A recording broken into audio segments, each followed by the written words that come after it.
With Anniversary Realms now well into AQ40 and Nax not far beyond that, returning to the Burning Crusade as a next step is getting ever closer. That'll bring us into a whole new world with an entirely different meta when it comes to which classes and specs will do the best. Today I want to cover what I think will be the top 10 most in-demand specs this time around going into TBC, with us now having way more knowledge across the classic community of how each class will realistically perform from tier 4 all the way through to the Sunwell. I say this because going into TBC the first time, we thought warriors would be pretty much below average until tier 6, mages would end up playing fire eventually, and hunters could just hit a one button macro and top DPS. And it turns out that yeah, on our classic release some things were a bit different than expected, even though for the most part the majority of the information on TBC was correct. I'll also cover at least one spec for each class here, otherwise not gonna lie, some classes wouldn't appear on the list. So let's talk about each of the classes for TBC and go over what should be the most in-demand specs for each of them for the expansion. Starting off, we have a few classes which overall won't be terribly highly in demand. In fact, I expect them to be somewhat overplayed. However, if I really wanted to pick a spec for each of these classes that will be actively wanted, then here's what they'll be. Let's begin with a rogue. Well, rogues pretty much have one PvE spec in TBC, and that's combat. So the answer's combat. Now, you may know that subtlety does have a utility debuff in Hemorrhage, and yes, TBC is the expansion where raiding is about assembling all the various bits of utility, so your top DPS can do even more DPS. However, sub is really bad at actually doing damage itself, so bad in fact that it's not worth bringing for the utility. It's much more of a PvP oriented spec. You better just be playing a combat rogue. And assassination, in case you're wondering, is also just beyond bad in TBC, which is a real shame because there's a bunch of agility daggers that drop, and oftentimes no one really wants them beyond stat sticks. It has major problems such as poison damage still being essentially cosmetic. Whilst Blizzard did get rid of the charge system on poisons that they had in vanilla, poisons still don't scale with your attack power, and you can't have Wind Fury and a main hand poison active, so they're kind of dead on arrival. On top of that, for some reason you have to be behind your target when using Mutilate 2 in TBC, so you have to deal with those annoying positional requirements, which I personally can't stand. This makes this spec even not that good for leveling, and trust me, I've tried it, it's quite average. I doubt Blizzard are about to straight up significantly buff or nerf any specs in TBC like they've been doing with Mists of Pandaria, but Assassination as a spec is one that just needs major changes for it to be good at literally anything. Which again leaves us with combat. It's a pretty straightforward spec to play, and it scales quite well as time goes on. You will be expected to put up improved exposed armor for other physical damage dealers, and this really is your selling point because you don't have Tricks of the Trade either yet, so that's an addition in Wrath. And you can do well on fights with Cleave with your cooldowns active, so fights like Achuman the Huntsman, Morose and so on. They're also not bad in Heroics due to the amount of CC they can bring, but you can have a rough time getting cleaved by random attacks from enemies. Overall though, Rogue gets better as time goes on. They won't be super in demand, but if I had to pick something for the Rogue, combat is definitely the answer. Just make sure you're in a guild if you intend to main this for the expansion. Being part of the Pug world as a rogue isn't something I would recommend. Before we go on, a quick mention to today's sponsor. If you're building anything online, having a custom domain and a secure email is essential. That's where this new partnership between Porkbun and Proton Mail comes in. Porkbun is a domain name registrar known for low prices and its excellent customer support, and Proton Mail is one of the world's leading end-to-end encrypted email services built to protect your privacy. Together they've made it easier than ever to set up a secure, professional email address using your own domain. So whether you're a freelancer, developer, small business owner, or you just want some more control over your online presence, this makes a lot of sense to use. With Proton Mail, your emails are encrypted from end to end, meaning only you and your recipients can read them. And now through Porkbun, you can connect your domain and get started with Proton Mail Essentials or Professional plans. You'll also get access to Proton's full privacy suite, plus free features from Porkbun like Whois Privacy and SSL certificates. So visit Porkbun today to register your domain and add Proton Mail to secure your email, with plans starting at $5.99 per month for the first year. Many thanks to Porkbun and Proton for the sponsor today. Let's get on back to WoW. Next is Warrior, and here I want to talk about a spec that was created during TBC TBC Classic. This is a Classic original, which you may not have heard of, and it's called the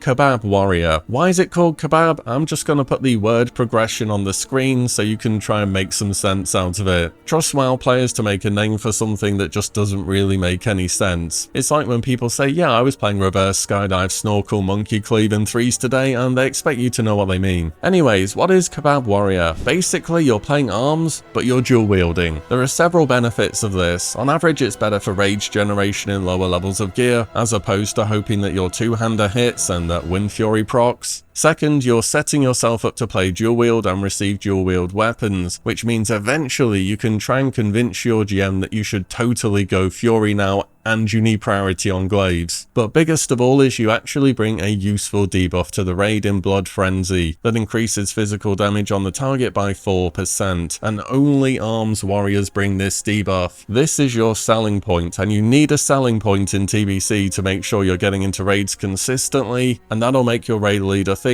actually yes, we should be taking a DPS warrior. I think early on in TBC Classic, this will be the meta spec for warriors to play. Though as the expansion progresses, you definitely eventually do want to be re-rolling to Fury once we get into tier 5 and tier 6. Warrior of course scales great, it's just as mentioned in TBC, you kind of need to be bringing some utility unless you're doing amazing damage. Warrior ended up doing quite well even during tier 5 with proper support in TBC Classic and was used for speedruns in fact, but I think that these types of raids will be the exception. Also, there's always 1 million Warrior players left over from Classic since it's the DPS spec of that version of the game, which is why this time around I think more people are going to stick with their Warrior as a main, and there's going to be quite a few of them hanging about. If you do intend to play Warrior though, I'd give Kebab Warrior a bit of a look up, it could just be what you end up playing. Next for the final overplayed classes is the Mage, but their most in-demand spec will be Arcane by far. So Frost really just doesn't do damage. It's good for leveling, it's good for PvP, it's okay in heroics when you need to kite stuff, but it's not what you're after in raids. Fire does scale very well in TBC, but we're talking going into tier 6 before it starts to really do well, and even then it's very RNG reliant on crits, albeit much more self-sufficient and doesn't need as much support as Arcane does. Arcane however will be the mage spec to play and is viable straight from your first raid right to your very last. The issue with Arcane is that it needs way more support to do damage than your average DPS does. The whole spec of course is based around having as much uptime on pressing a max stack Arcane Blast with all your cooldowns running. This means you're going to be spending a ton of mana on this spell and you'll go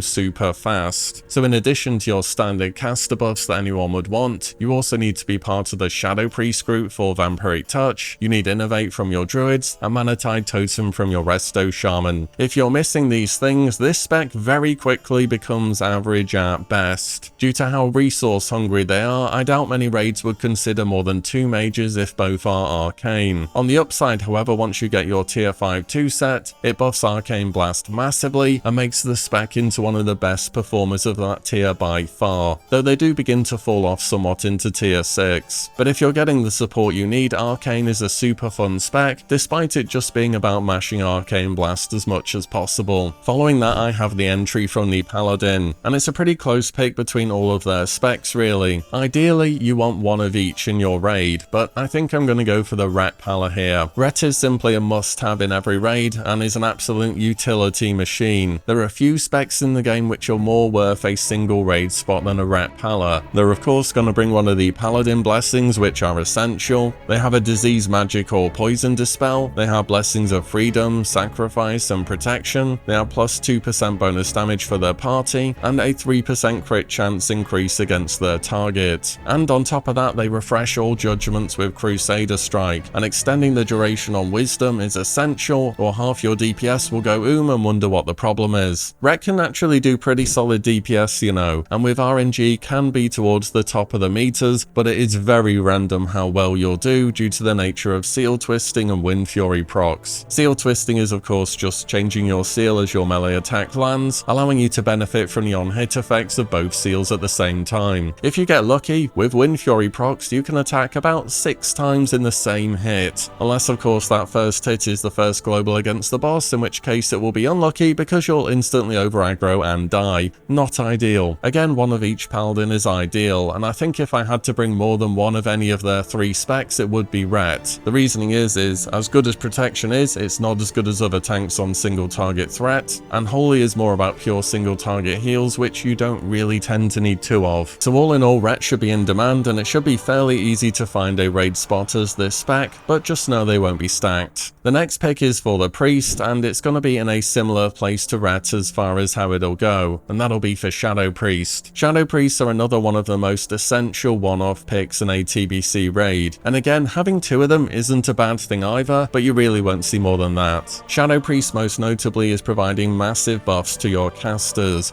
with them applying Misery for 5% spell damage against their target, and Shadow Weaving for a further 10% shadow damage taken. The biggest selling point for the Shadow Priest, however, is Vampiric Touch. This makes it so 5% of shadow damage dealt is returned to party members as mana. This will equal out to thousands of mana restored over the course of a fight, and is essential for certain other specs to actually function. It's not just good for your other healers, although that's the obvious choice here, it's also good for your Arcane Mage as we've talked about, and it can even be nice for Protection Paladin too in certain circumstances where they're not taking enough damage to be restoring a ton of mana through spiritual attunements. Shadow Priest doesn't do too well on DPS though, and it feels as though its power is really just focused into its mana regeneration and support spec fantasy instead of them doing damage themselves. That's because they basically just scale with spell power and pretty much nothing else really. It's a bit of an issue. Still, it's a spec that will be very much in demand and will absolutely warrant a raid spot in TBC. Next is the entry from the Warlock, and for them it has to be the go-to Destro Lock DPS spec that I think will be the most in demand. Now just to let you know, there is an alternative Affliction Lock playstyle, which is more of a utility type pick because it gets Shadow's Embrace that makes bosses do 5% less physical damage, and also brings Blood Pact as an extra stamina buff. This is very beneficial if your tanks need that extra defensive edge in a raid, but it wasn't until the Sunwell where tanks were getting hit hard enough to regularly consider bringing along this spec instead of just another destruction based Warlock, because it does way less damage by itself. Your standard Demonic Sacrifice Ruin build will be the most popular though, and yes, rather counterintuitively, Destro Locks will absolutely be a popular pick, but will also be in demand simply because you can stack them really easily as a DPS. It's kind of similar to how Fury Warrior works in vanilla, where they're by far the most popular DPS in the game, but you can always take more of them to a raid because you can fit so many people in a raid and they're so good. On top of that, locks are also super good in some of the harder fights in the game, such as Muru, where they can subjugate the mini Void Walkers that spawn in as part of the fight,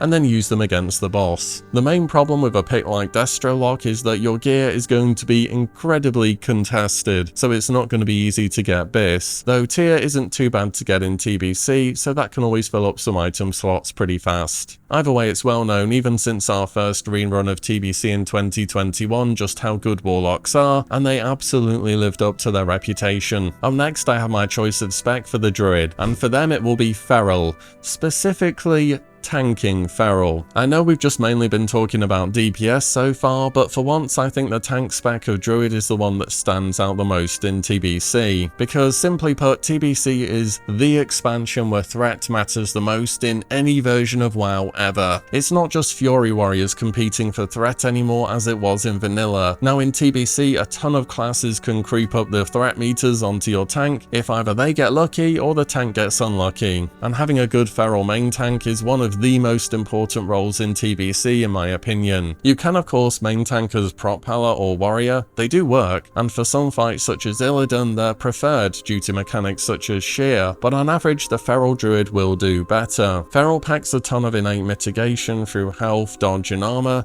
and often just sits there for ages taking literally no damage whatsoever. As Feral you can also go cat and do some damage, well more damage than other tanks anyway, even if it's not too much. You bring leader leader of the pack, which in TBC is 5% physical crit, your melee are gonna love that, and you have an innovate, your arcane mage or other healers too. But above all, it's really about the single target threat. If your big feral tank walks in there, presses mangle and it crits, you're kind of just good for threat for the entire fight and everyone can start blasting. Also, you should know for your feral tank to hit crit immunity early on in TBC, you don't have as many gearing options as other tanks do, so you'll really want to go and run arena to get resilience gear that also reduces the chance to be crit. That may be a positive for you, or you can just go send your 5s games each week for the cap. All in all though, your main tank is always a big deal in whatever WoW expansion you're playing, and for TBC, feral tank should be what most people are after. Following that is Hunter, and I'm kind of torn what the most in-demand Hunter spec will be, because there really are two choices in TBC. You either have Beast Mastery, which is the big damage dealer spec that will be super popular, or you have Survival, which also does great damage for a utility spec, but is ultimately brought for exposed weakness that applies a debuff upon crit, which scales with their agility stat. I really could go for either of them. The thing is, playing Survival Hunter is going to be a free raid spot, but there's really no reason whatsoever to bring more than one, unless you have a Survival Hunter that is way more geared and is going to put up a bigger debuff than a lower geared one. On the other hand, Beast Mastery along with Destro Lock are the most consistently good damage dealers of the expansion. Overall, I think on the basis that most people will be playing Hunter to do big damage, I'm going to go with Survival Hunter because I think it will be the lesser played of the two specs. This will be because, well, you just need one of them per raid pretty much, and they won't do as well on the meters on average as BM, but again they're still good. Can't really go wrong playing Hunter in TBC though, to be fair, very good overall class. Which means we have 2 spots left on the list to make 10 overall, but we only have 1 class left to talk about, so I don't think it should come as any surprise to anyone which class we have left to talk about. It's Shaman. It's always been Shaman in TBC. This class is a walking free raid spot. Let's say, hypothetically, Blizzard do make Bloodlust and Heroism raid wide here for a second as well. This would only have a minor impact on how necessary Shamans will be in TBC raids. You'll still be running 4 to 5 of them easily, as their group-wide buffs are just way too good not to have. Still, I think the second most in-demand spec will be Restoration Shaman. It's the only healer making the list here for a reason, because all the other healers are wanted by the way, it's just they're all one-off specs. You take one and you're happy, and if you don't have them, oftentimes it's not really the end of the world either, but missing Resto Shamans is more noticeable. They have their totems for group-wide buffs of course, very consistently good heals through just mashing chain heal, and of course Mana Tide Totem. You can easily put 2 or more Resto Shamans into any TBC raid and it will be just fine. As such, this spec will be in super high demand, which means at the top spot, what I think will be the most in-demand spec in the entirety of TBC will be Enhancement Shaman. So in TBC, melee specs do not function without an enhance in their party. Wind Fury, other totem buffs and Unleashed Rage, not even including Bloodlust here by the way, can make up up to 30% of your damage. So in other words, have an Enhancement Shaman in your party, or don't play a real class. That's just how TBC raiding works, and Enhance is by far the single most impactful support spec in the game. Saying that for a support or utility pick, it does respectable damage by itself as well. It's not going to be on the same level as your Hunter or your Warlocks, but it's going to be above average for a support for sure. Every physical damage dealing group wants an Enhancement Shaman more than anything else. On top of that, imagine how much more in-demand Shaman will be on Alliance, since you'll only be able to make them once the pre-patch is out, or at least I assume that will be the case. To be honest, with Shaman though, the whole class will remain super in demand, and for what it's worth, Elemental is also great. It's just you need one of them per caster group as well, and you tend to have 1 caster group, but that's really going to vary on raid to raid. If your raid has 2 caster groups, ideally you want 2 Elementals and so on. I just think overall it's not going to be quite as in demand as Resto or Enhancement. And that's about it. Don't worry if your spec wasn't on the list, because I was trying to keep it just to 10, and I did want to include all classes. In fact, it would be a lot easier to just list the specs which are either unused or are considered PvP specs than trying to tell you about all the good ones. So whatever class you're playing, you'll have something that will work in PvE. It's just there's inevitably going to be some classes and specs that people will want more of in their raid. So are you sticking with your main for vanilla, or are you going to be changing things up for TBC? Maybe trying out something new this time around? Let me know in the comments down below. A big thanks once again to Paul Talkbot and Proton for sponsoring this video. Check them out via the links below and keep your information online private. And, as always, thank you all so much for watching and listening in, and I'll see you all in the next one very soon.